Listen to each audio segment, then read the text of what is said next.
sur 24, on se bagarre, on se bagarre.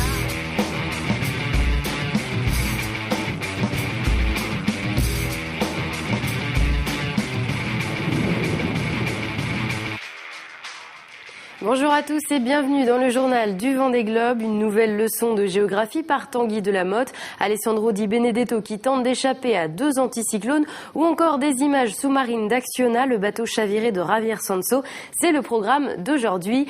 Pour commencer, on va regarder où en sont les 2 derniers concurrents encore en course. Chaque jour, l'arrivée se rapproche un peu plus. À 16h, Tanguy Delamotte était pointé à 1117 000 des Sables d'Olonne. Alessandro Di Benedetto à 1989 000 avec une vitesse moyenne de 11 nœuds sur les dernières 24 heures.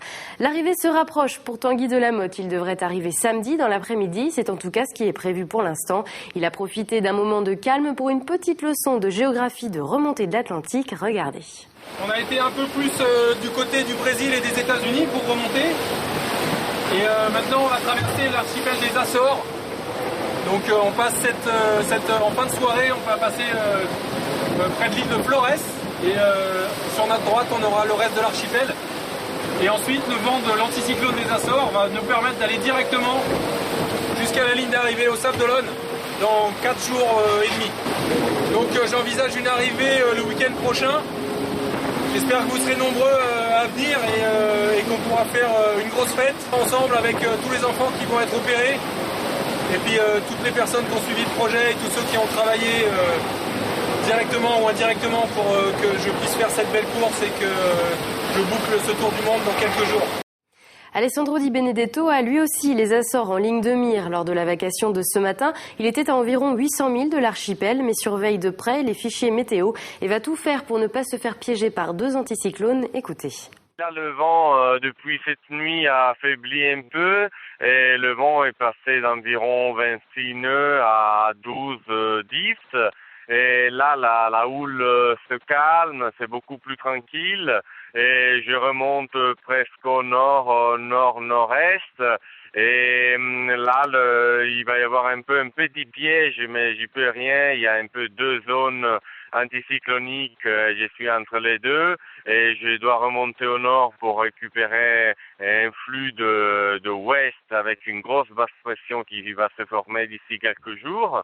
Et donc, je fais le possible pour avoir la meilleure vitesse et pour pouvoir remonter au nord le plus rapidement possible.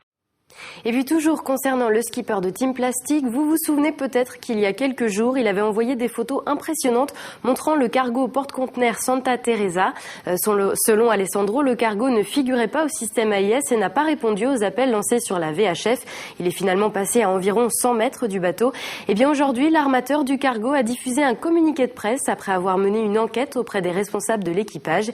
Il estime qu'il n'y a eu aucun risque de collision et que le Santa Teresa a même viré un peu pour laisser plus de place aux voiliers. Il a également indiqué, je cite, « Notre longue expérience nous a appris que les rencontres en mer entre de très gros bâtiments et de plus petits bateaux ne sont jamais perçues de la même façon par les équipages ou occupants des 2 bateaux. » Voilà pour cette histoire de cargo.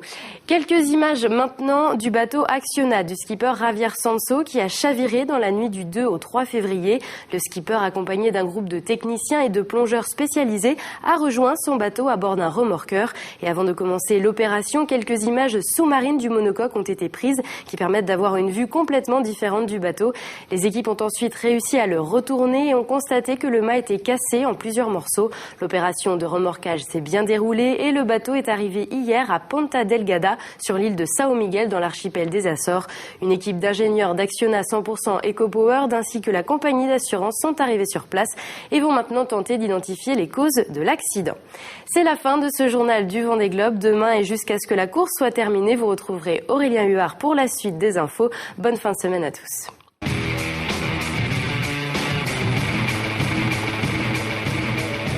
24 heures sur 24, on se bagarre.